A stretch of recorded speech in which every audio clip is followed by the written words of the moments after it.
Welcome to GRE1 पाक English studies. आज का हमारा अगला वर्ड है बनाल। अब बनाल हम कहाँ यूज़ करते हैं, साथ साथ हम इसकी पिक्चर को सबसे पहले देखते हैं।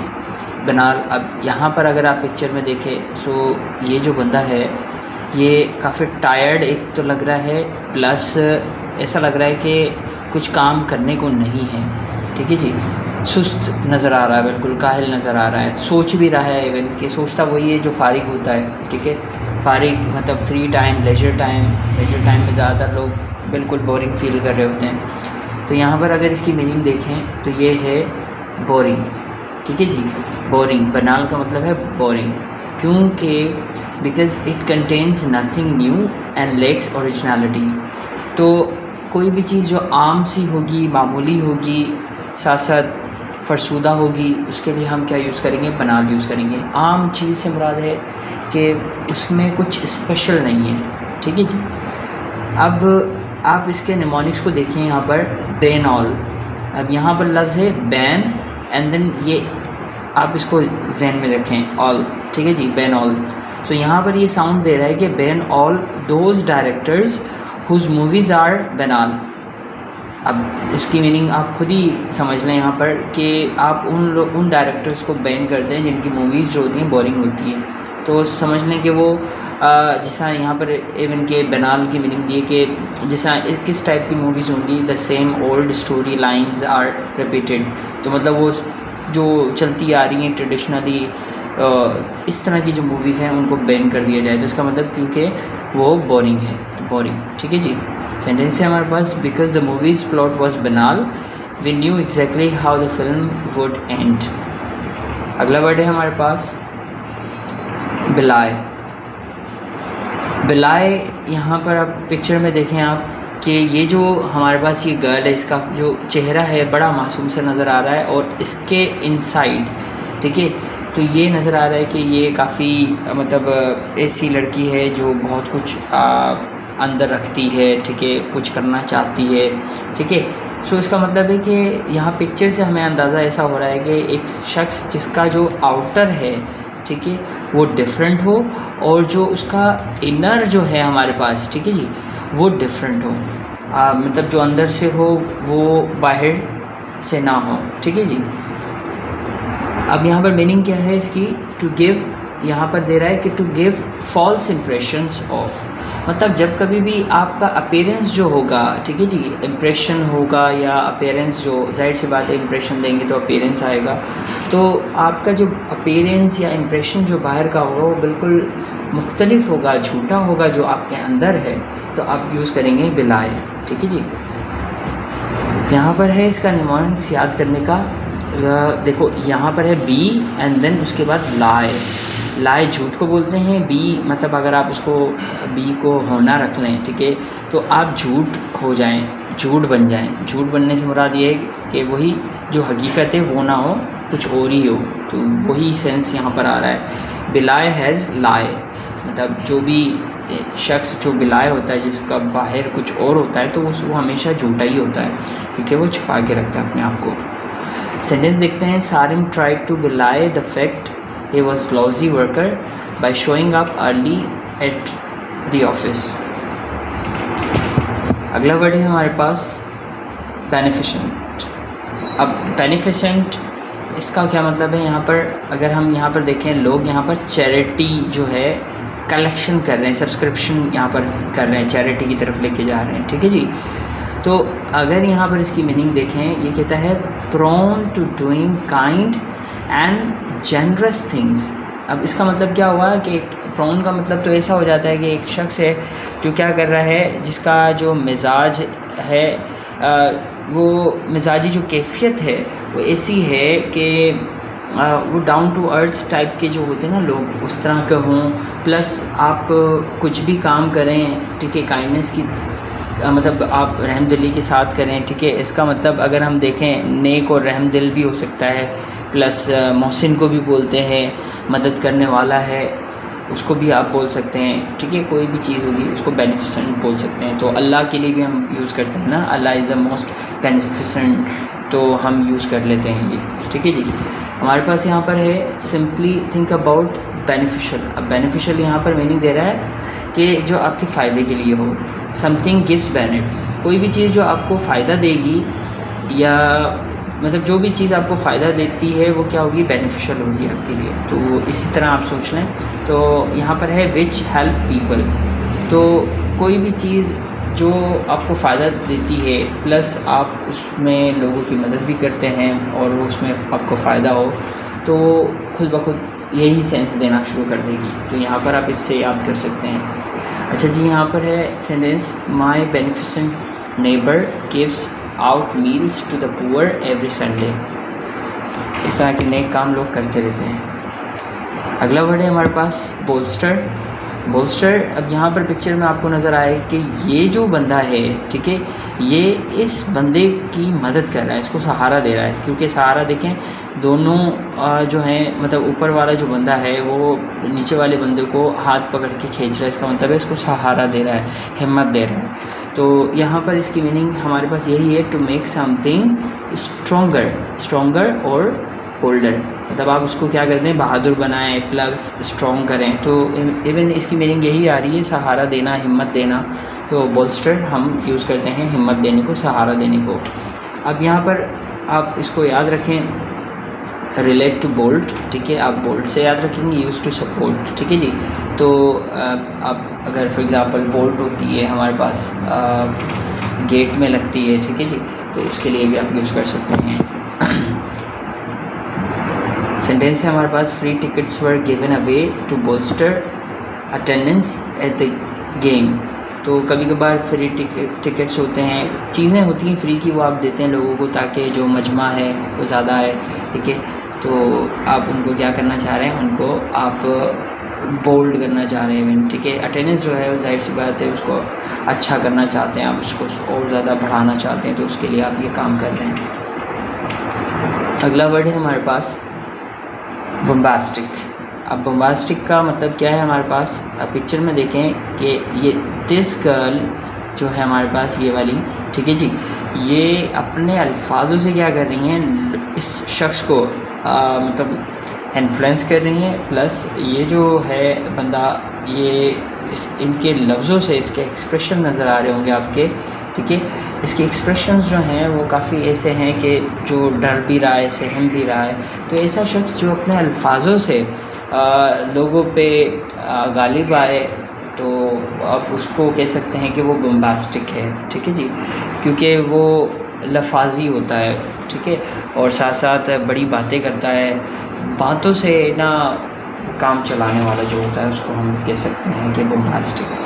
तो यहाँ पर अगर हम इसका सेंटेंस, इसकी मीनिंग देखें तो ये कहता है, one who is full of himself, एक ऐसा शख्स जो मतलब अपने आप को ही कुछ समझता है ना, जो अपने आप को कुछ समझ लेते हैं, फुल ऑफ हिमसेल्फ, अब बस कहते हैं कि मैं ही हूँ और कुछ नहीं है। अ सेल्फ एब्जॉर्ब्ड पर्सन, ठीक है, given one self high self esteem और एग्जेजरेटेड डिग्निटी। तो वही है कि लोग अपने आप को बहुत बड़ा तीसमार खां समझ लेते हैं, तो कहते हैं जो भी कहते हैं लोगों के सामने खड़े होकर मतलब कहना शुरू कर देते हैं, और जो भी कहते हैं तो वो चाहते हैं कि वो जो अवाम है, जो लोग हैं, वो फॉलो करें। अब यहाँ पर आप इसको याद कर सकते हैं बम्बास्टिक को बॉम्ब से, ठीक है जी। बॉम्ब्स और फायर क्रैकर्स जो होते हैं वो क्या करते हैं, ज़्यादातर इस्तेमाल किए जाते हैं लोगों को इम्प्रेस करने के लिए, ठीक है, क्योंकि वो क्या होते हैं, हाई साउंड रखते हैं। तो हाई साउंड बम्बास्टिक वही होता है जो तेज़ बोल रहा है, चिल्ला के बोल रहा है, तेज़ आवाज़ में बोलता है, तो अपनी आवाज़ से वो लोगों को दबाता है। उसकी आवाज़ इतनी तेज़ होती है और बताता है, जितलाता है कि वही सब कुछ है बस, और कोई नहीं उसके सामने। तो बम्बास्टिक सेंटेंस है, because he is a bit too bombastic for me, I will not be voting for that politician again. अगला है हमारे पास बोरिश। अब बोरिश में अब यहाँ पर देखें पिक्चर में कि ये जो लेडी है हमारे पास, ये अब इनका एक तरीक़ेकार देखें, टेबल पे जो हैं पाँव रखे हुए हैं, ठीक है, बॉस तो हैं प्लस यहाँ पर ये जो एजेड बंदा है, इनका वर्कर है, ये सामने खड़ा हुआ है।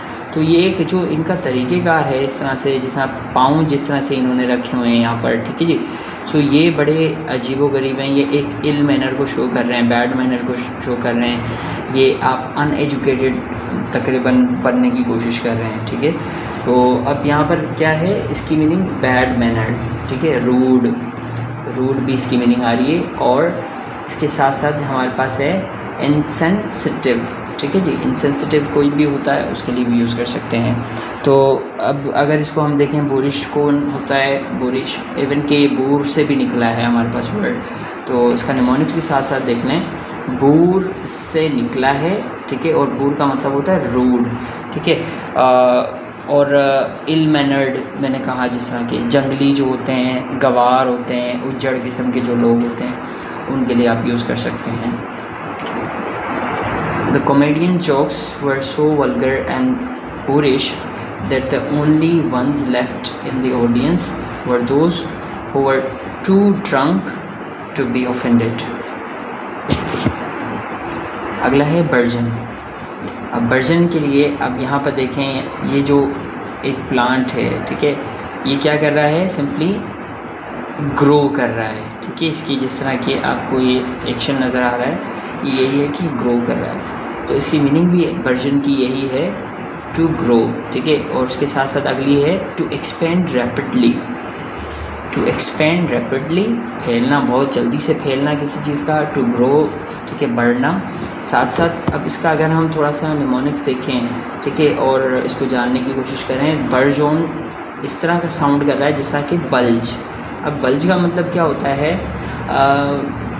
अगर आप किसी के भी कोई पंच करते हैं कहीं पे, फॉर एग्ज़ाम्पल अगर चेहरे पे पंच करते हैं, तो वो जो एरिया जो होता है वो क्या हो जाता है, वो बाहर निकल जाता है, वो फैल जाता है। फॉर एग्ज़ाम्पल अगर आपके किसी हाथ पे लग जाती है, तो वो जो आपकी स्किन होती है वो मतलब सूज जाती है ना, बाहर उसका मांस निकल जाता है, फैल जाता है। तो उसके लिए आप क्या यूज़ करेंगे, बर्जन मतलब बल्ज यूज़ कर सकते हैं।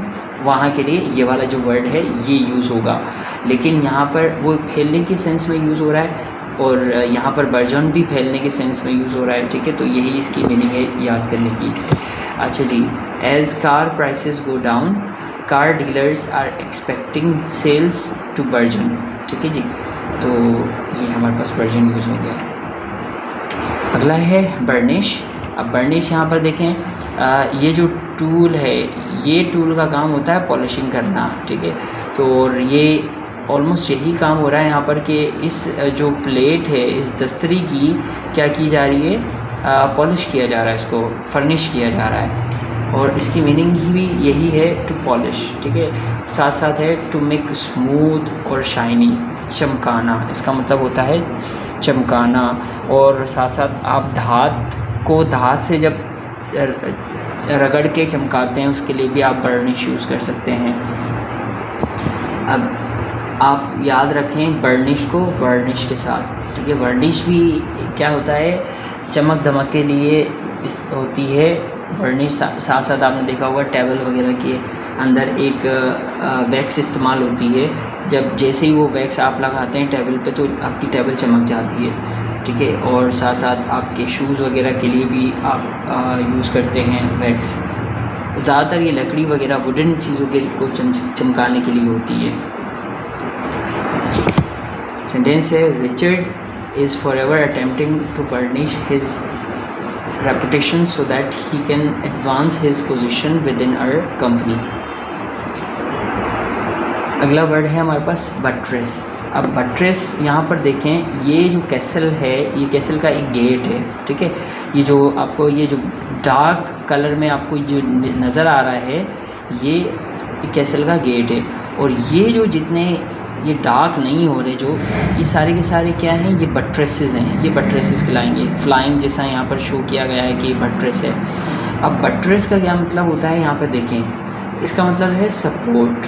सपोर्ट हो गया, प्रॉपर हो गया हमारे पास। अब सपोर्ट कैसे मीनिंग निकल रही है, वो क्योंकि कभी कभार आपने देखा होगा कि हम कोई दीवार खड़ी करते हैं, तो उस दीवार के बिल्कुल हम क्या करते हैं, एक पिलर सा एक बनाते हैं, ठीक है। जिस तरह यहाँ पर बना हुआ है ये पिलर, तो ये क्या कर रहा है, इसकी पुश्त है, तो हम पुश्त बोलते हैं उसको कि ये पुश्त है। पुश्त का मतलब सहारा ही होता है। और अगर हम इसको जहन में रखें, इस वर्ड को, इसको बट को, तो बट को आप क्या करेंगे, पुट का साउंड देंगे, जिस तरह यहाँ पर मेंशन है पुट। और ये जो ट्रेस है हमारे पास, ये वाला ट्रेस, इसको आप किस तरह से करेंगे, स्ट्रेस, इसको आप जहन में रखेंगे स्ट्रेस से।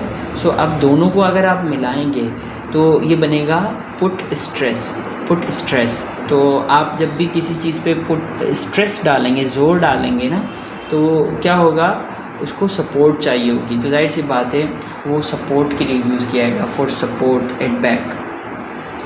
तो आप को जब भी आप स्ट्रेस किसी पे डालते हैं तो उसको एक सपोर्ट की ज़रूरत होती है, और यही इसका हमारे पास इसकी मीनिंग है। अगला है हमारे पास, इसके सेंटेंस हम देख लेते हैं।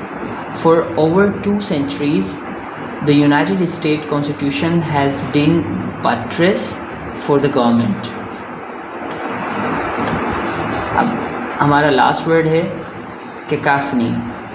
कैकाफनी का क्या मतलब है, अब ये पिक्चर के अंदर नज़र आ रहा है कि ये, अब पहले तो सबसे पहले ये देखिए, ये कार का धुआं, मतलब इसका साउंड यहाँ से, फिर उसके साथ साथ इंजन की आवाज़, साथ साथ आप इसकी जो सायरन की भी आवाज़ होगी, ठीक है। तो आप जैसे ही इसकी हॉर्न देंगे तो हॉर्न की जो आवाज़ होती है वो भी। तो अब ये सारे साउंड जब मिल रहे हैं ना, तो एक अलग ही साउंड को क्रिएट कर रहे हैं। तो जो ये इस तरह का साउंड होता है ना, वो कभी कभार क्या होता है, आपके लिए बेसुरापन लेके आता है, बेआहंगी लेके आ जाता है, तो ये आपको परेशान भी करता है। अब इसकी मीनिंग भी इसी तरह से है, आ हार्श, ठीक है, अनहार्मोनियस साउंड। तो ऐसा हो साउंड जो कानों में चुभ भी रहा हो, ठीक है, साथ साथ इतना हो कि थोड़ा बहुत आप उसको बर्दाश्त भी कर लें, ऐसा नहीं है कि बर्दाश्त से बाहर हो। हार्श होता है, हार्श का मतलब यही होता है कि वो चीज़ बुरी तो लग रही है, लेकिन ये है कि चलो आप उसको बर्दाश्त भी कर सकते हैं। साथ साथ अब इसकी मीनिंग देखें, निमोनिक्स देखते हैं। आपने इसको सिम्फनी से याद रखना है, सिम्फनी, ठीक है, कैकाफनी, सिम्फनी। और अब ये जो कफ का लफ्ज़ इस्तेमाल हुआ है, तो अब सिम्फनी का मतलब वो जो म्यूज़िक है, जो साउंड आता है कफ का, जो खांसी का जो साउंड एक आता है, उसको याद करें। अब वो खांसी का साउंड हम मतलब सुन लेते हैं, लेकिन वो अजीब व गरीब सा होता है, उसमें हार्शनेस होती है, तो वही आप बोल सकते हैं कैकाफनी। अब सेंटेंस देखें, the sound from tuberculosis were a cacophony and unpleasant cough symphony. तो जाहिर सी बात है, जब आप टीबी का कोई भी वार्ड होगा वहाँ पर देखेंगे तो लोग ज़्यादातर खांसी करते रहते हैं, तो वो उनके साउंड जो बन जाते हैं ना, वो खांसी इतनी सारी होती है कि वो साउंड एक अलग ही कैकाफनी का साउंड करती है, अजीब व गरीब। अब मसला ये है कि आप हॉस्पिटल में तो आप बैठ भी जाते हैं, लेकिन वो अजीब व गरीब भी लग रही होती है।